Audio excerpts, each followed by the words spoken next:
Hi friends, నమస్తే. Tasty వంటలకి స్వాగతం. నేను మీ కవిత. ఫ్రెండ్స్, ఇవాళ మన టేస్టీ వంటల ఛానల్లో వెల్లుల్లి రసం గురించి తెలుసుకుందాం. ఈ రసం చాలా టేస్టీగా ఉంటుందండి, చాలా హెల్దీ కూడా. ఈ వెల్లుల్లి రసంని ఒకసారి ట్రై చేయండి, మీకు కూడా ఈ రసం నచ్చుతుంది అనుకుంటున్నాను. సరే, మరి రసం ఎలా చేసుకోవాలో చూసేద్దామా. నేను ఇక్కడ ఒక చిన్న సైజు లెమన్ అంత చింతపండుని తీసుకుని వాటర్లో నానపెట్టుకున్నాను. అలాగే టమోటాకి తొడుము తీసేసి మనం నానపెట్టుకున్న చింతపండులో వేసేసి ఈ విధంగా బాగా పిసకాలి. ఇలా చేయడం వలన రసం టేస్ట్ చాలా బాగుంటుంది. మనం మామూలుగా అయితే టమోటాను కట్ చేసి పోపులో వేసి కొద్దిసేపు ఆయిల్లో మగ్గించుకుంటాం కదా, అలా కాకుండా ఈ విధంగా చింతపండుతో పాటు మనం టమోటాను కూడా బాగా పిసకామంటే రసం టేస్ట్ చాలా బాగుంటుంది.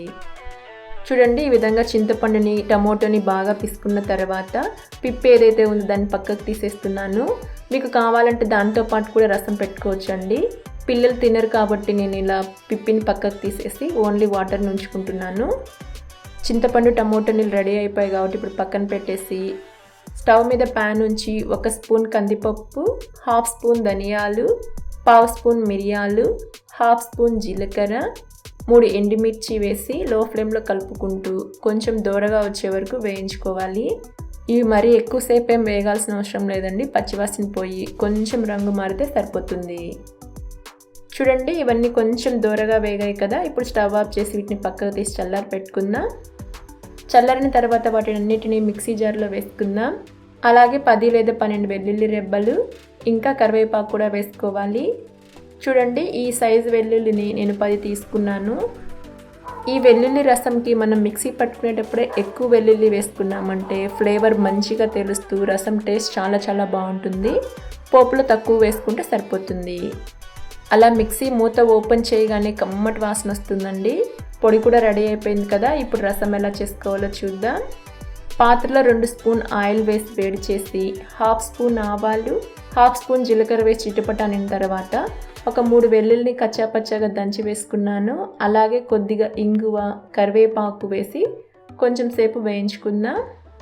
నేను ఇక్కడ ఎండుమిర్చి ఏం వేయలేదండి, పొడిలో వేసాను కదా. మీకు కావాలంటే పోపులో కూడా ఎండుమిర్చి వేసుకోవచ్చు. చూడండి, పోపు వేగింది కదా.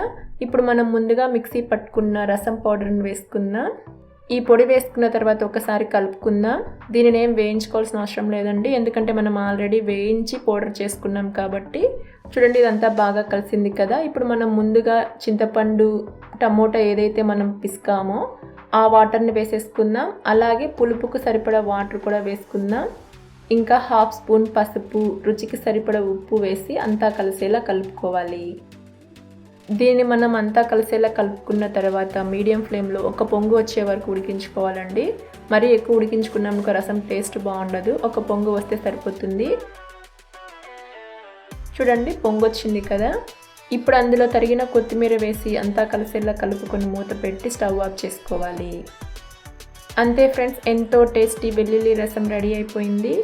ఈ రసంని వేడి అన్నంలో తిన్నామంటే చాలా టేస్టీగా ఉంటుంది. మీరు తప్పకుండా ట్రై చేయండి.